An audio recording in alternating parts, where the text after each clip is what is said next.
بسم اللہ الرحمن الرحیم۔ معزز ناظرین و ناظرات، آپ کے پروگرام شرعی مسائل میں حاضر ہیں۔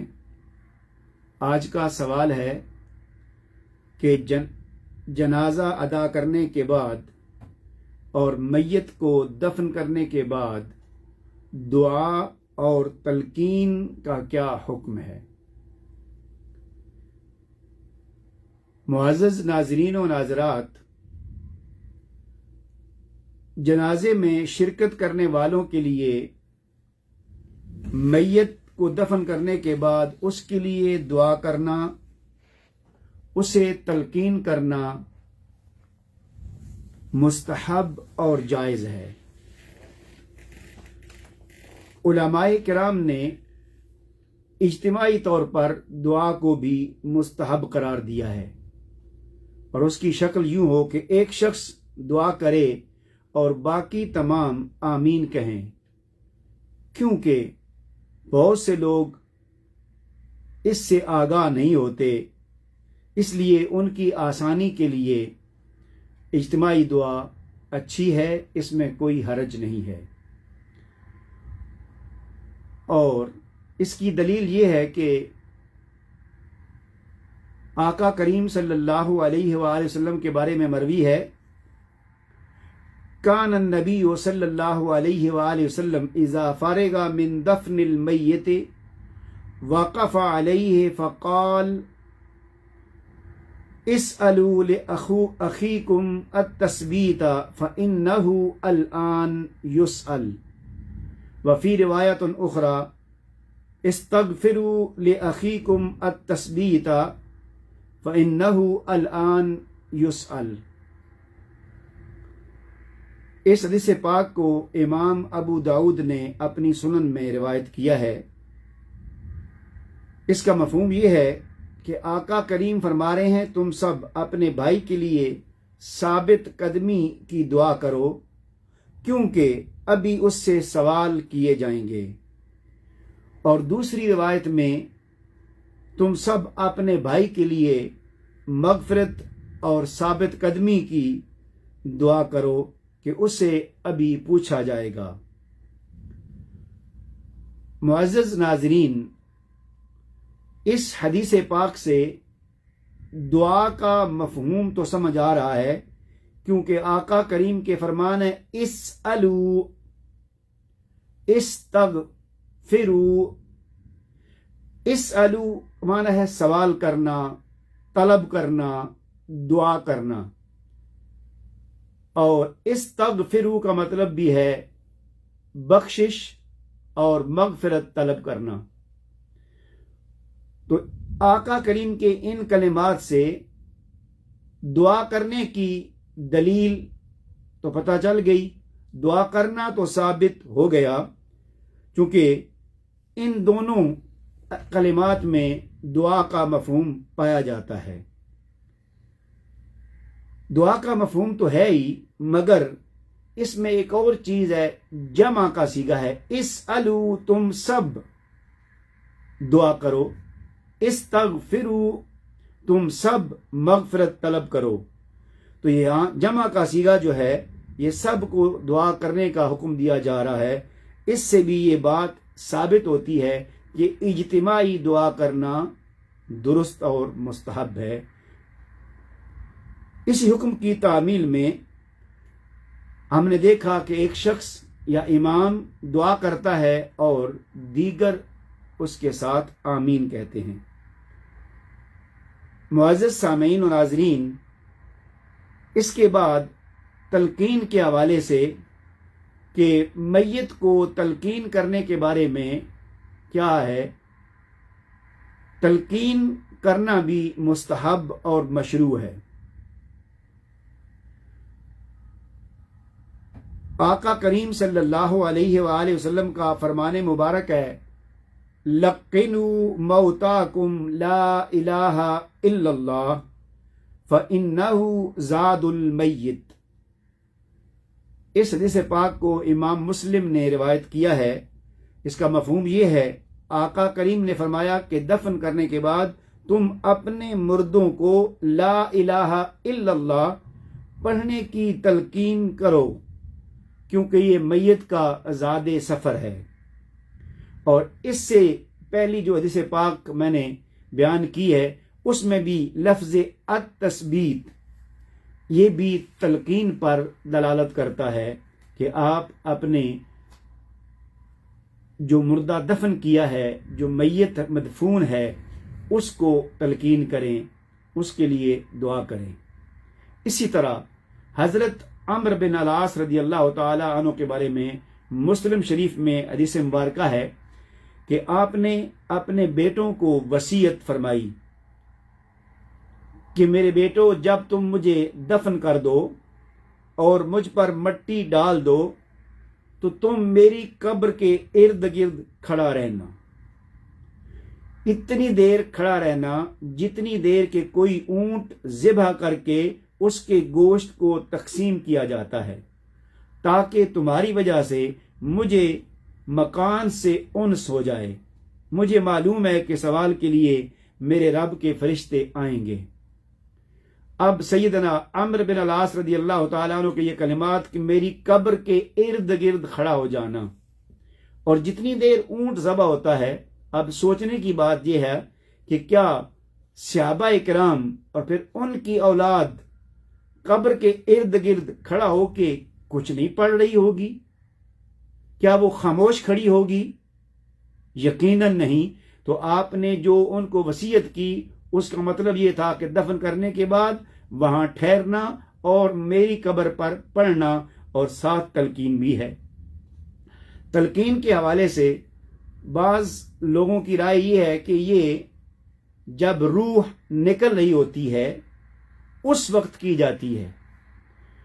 اس بارے میں علامہ ابن قیم رحمۃ اللہ تعالی علیہ نے اپنی کتاب الروح میں ان لوگوں کا رد کیا ہے جو یہ کہتے ہیں کہ یہ درست نہیں ہے، کیونکہ حدیث مبارکہ کے جو الفاظ ہیں وہ واضح ہیں، لقنوا موتاکم، کہ تم اپنے مردوں کو تلقین کرو۔ تو مردہ روح نکلنے کے بعد بنتا ہے، جب روح نکل رہی ہوتی ہے، جب روح اس میں ہوتی ہے، اس کو مردہ نہیں کہتے، بلکہ مردہ ہوتا ہی تب ہے جب روح نکل جائے۔ اب تلقین کے الفاظ چونکہ آقا کریم نے فرما دیا کہ اسألوا لہ التثبیت، اب ان کلمات سے واضح ہوتا ہے مفہوم کہ آقا کریم نے فرمایا کہ ہر شخص اس کے لیے اپنے انداز میں بھی دعا کر سکتا ہے، اس کو تلقین کر سکتا ہے کہ تم کلمہ شریف پڑھو، تم یہ کرو، تم یاد کرو، یہ کرتے تھے۔ لیکن امام طبرانی علیہ رحمہ نے ایک حدیث پاک بیان کی ہے جس میں آقا کریم نے تلقین کے کلمات اور الفاظ بھی بیان کیے ہیں۔ میت کو دفن کرنے کے بعد تلقین سنت ہے، اور حضرت امامہ الباہلی رضی اللہ تعالیٰ عنہ بیان کرتے ہیں کہ رسول اکرم صلی اللہ علیہ وآلہ وسلم نے ہمیں حکم فرمایا کہ جب تمہارا کوئی مسلمان بھائی فوت ہو جائے اور تم اسے دفن کر کے اس پر مٹی ڈال چکو تو تم میں سے کسی ایک کو چاہیے کہ وہ اس کی قبر پر کھڑا ہو کر کہے، کلمات یہ ہیں، فَلْيَقُمْ أَحَدُكُمْ عَلَى رَأْسِ قَبْرِهِ ثُمَّ لَيَقُلْ یا فلان ابن فلان او یا فلان ابن فلانا فَيَقُولُ أَرْشِدْنَا رَحِمَكَ اللَّهُ وَلَكِنْ لَا تَشْعُرُونَ۔ یہاں تک حدیث پاک کو سمجھتے ہیں، آقا کریم فرما رہے ہیں فَلْيَقُمْ أَحَدُكُمْ، تم میں سے کسی ایک کو چاہیے، کہ تم میں سے کسی ایک پر لازم ہے کہ تم میں سے کسی ایک کو کھڑا ہونا چاہیے قبر کی سر کی طرف، اور پھر کیا کرے، ثم لیقل، اور اسے کہنا چاہیے، کیا کہنا چاہیے کہ اے فلاں کے بیٹے یا اے فلاں خاتون کے بیٹے نام لے کر جب یہ کہا جاتا ہے تو قبر سے میت کہتی ہے، مردہ بولتا ہے، ارشدنا رحمک اللہ، کہ اے مجھے مخاطب کرنے والے تو میری رہنمائی فرما، اللہ تجھ پر رحم کرے کہ میں کیا کروں. ولیکن لا تشعرون، لیکن جو قبر پر ہوتے ہیں ان کو اس کا شعور نہیں ہوتا، وہ یہ نہیں سنتے.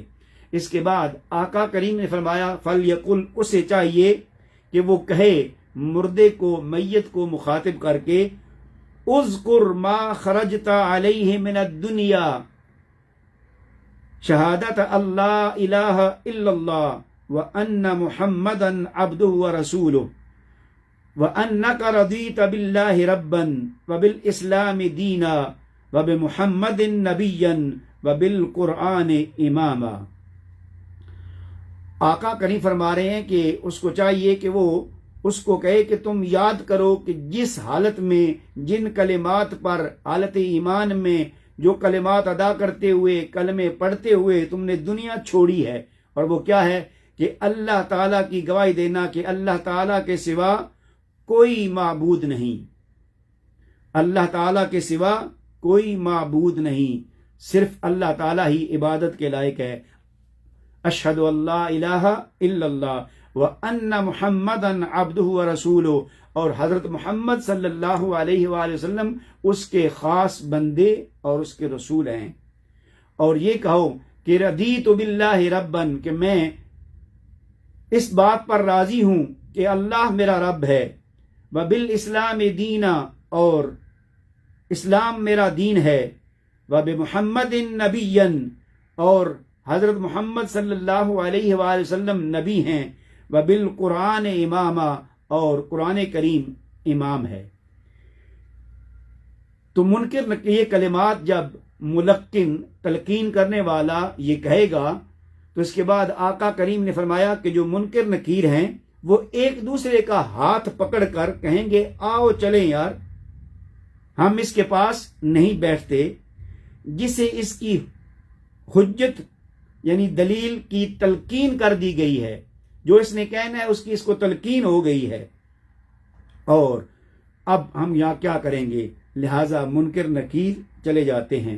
اس کا مطلب یہ ہوا کہ تلقین کرنے سے میت کو فائدہ ہوتا ہے. اب اگر بعض لوگ یہ کہیں کہ یہ حدیث پاک اس میں کلام ہے یا ضعیف ہے، تو ان احباب کے لیے گزارش یہ ہے کہ یہ پہلی جو حدیث ہیں لقنوا موتاکم اسألوا لأخیکم التثبیت، یہ دونوں احادیث صحیح ہیں، تو ان احادیث کی وجہ سے یہ حدیث پاک بھی قوی ہو جاتی ہے. اور اس کے علاوہ جو سیدنا عمرو بن العاص رضی اللہ تعالی عنہ کی وصیت ہے اس سے بھی یہ حدیث قوی ہو جاتی ہے. گویا کہ تلقین میت یہ مشروع اور جائز ہے، اور آقا کریم نے اس کی ترغیب فرمائی ہے. معزز سامعین و ناظرین، اس کے ساتھ ہی ایک اور سوال بھی ہے، وہ یہ کہ اکثر دیکھا گیا کہ میت کو دفن کرنے کے بعد بعض لوگ قبر پر آذان کہتے ہیں. تو قبر پر آذان کہنے کا کیا حکم ہے؟ یہ بھی اسی کے ساتھ ہی سوال دریافت کیا گیا. اس کے بارے میں نوٹ کر لیں کہ آذان دراصل فی الحقیقت نماز کے لیے مشروع ہے، جیسا کہ فرمان باری تعالی ہے اذا نودی علی الصلاۃ من یوم الجمعۃ فاسعوا الی ذکر اللہ، کہ جمعہ کے دن جب تمہیں نماز کی طرف بلایا جائے یعنی آذان کہی جائے اور تم آذان سنو تو دوڑ کر آیا کرو. اسی طرح دوسرے کلمات میں اذا نادیتم الی الصلاۃ، جب تمہیں نماز کی طرف بلایا جائے. لیکن کبھی کبھی نماز کے علاوہ بھی تبرکن، انس کے لیے، غم کو دور کرنے کے لیے آذان کہنا جائز ہے. اب بعض نے یہ کہا کہ چونکہ یہ ایک تعبدی عبادت کے لیے مشروع ہے، لہذا یہ کسی اور جگہ پر آذان کہنا درست نہیں ہے. ان سے گزارش یہ ہے کہ اس میں کوئی شک نہیں، اس طرح میں نے عرض کیا کہ دراصل یہ نماز کے لیے مشروع ہے، لیکن بعض دوسرے مواقع پر بھی آقا کریم کی سنت مبارکہ ہے، صحابہ اکرام کے آثار موجود ہیں۔ اب انہی میں سے کہ نماز کے علاوہ کسی دوسرے عمل کے لیے بھی آذان مشروع ہے، اور وہ کیا ہے؟ وہ یہ ہے کہ جب بچہ پیدا ہوتا ہے تو اس کی پیدائش کے وقت اس کے کان میں آذان کہتے ہیں، اور دائیں کان میں آذان کہتے ہیں اور بائیں کان میں اقامت کہتے ہیں۔ یہ عمل فقہائے حنفیہ میں سے متاخرین، فقہائے مالکیہ میں سے متاخرین فقہا، اور فقہائے شافعیہ اور فقہائے حنابلہ، یعنی چاروں مذاہب کے فقہا کا اس بات پر اتفاق ہے کہ نو مولود بچے کے کان میں آذان کہنا مستحب اور سنت ہے، اور ان تمام نے جو اس کو مستحب اور سنت قرار دیا ہے اس کی دلیل حضرت ابو رافع رضی اللہ تعالی عنہ سے مروی ہے۔ آپ بیان کرتے ہیں، رأیت رسول اللہ صلی اللہ علیہ وآلہ وسلم اذن فی اذن الحسن بن علی حین ولدتہ فاطمہ سلام اللہ علیہا۔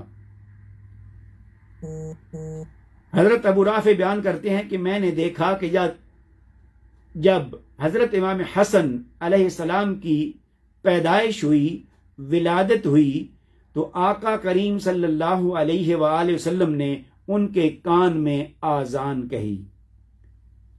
اسی طرح حضرت علی کرم اللہ وجہ الکریم سے مروی ہے آقا کریم کا ایک قول کہ حضور نبی کریم صلی اللہ علیہ وآلہ وسلم نے فرمایا، من ولد له مولود فأذن في أذنه اليمنى وأقام في أذنه اليسرى لم تضر صبیان۔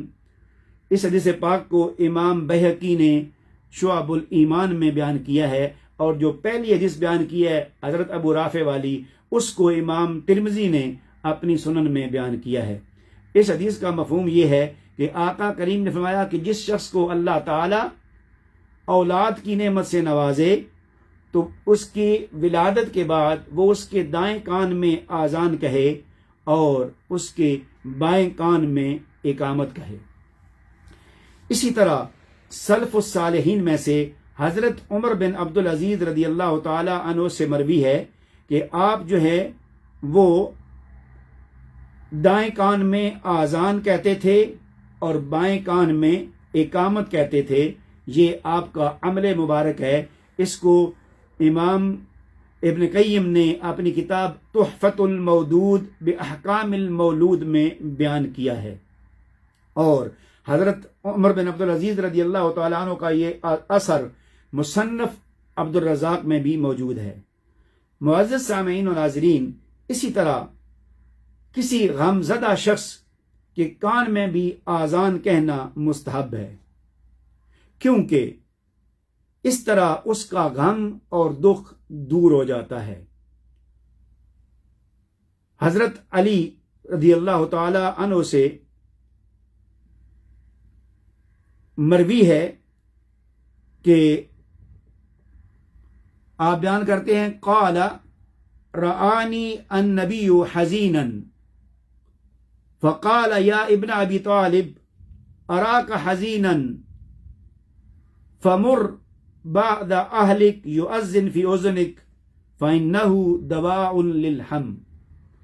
حضرت علی کرم اللہ وجہ الکریم اپنے بارے میں بیان کرتے ہیں، اس حدیث پاک کو امام دائلمی نے روایت کیا ہے۔ آپ بیان کرتے ہیں کہ آقا کریم صلی اللہ علیہ وآلہ وسلم نے مجھے دیکھا کہ میں غمزدہ ہوں، تو فرمایا کہ اے علی، اے ابن ابی طالب، میں تمہیں غمزدہ دیکھ رہا ہوں، تم جاؤ گھر اور اپنے اہل خانہ میں سے کسی کو کہو کہ وہ تمہارے کان میں آذان کہیں، کیونکہ یہ جو آذان ہے یہ غم کی دوا ہے۔ تو گویا آقا کریم صلی اللہ علیہ وآلہ وسلم کی اس قول مبارک سے غمزدہ شخص کے کان میں آذان کہنا بھی مستحب اور مشروع ہوا۔ اسی طرح اگر کوئی شخص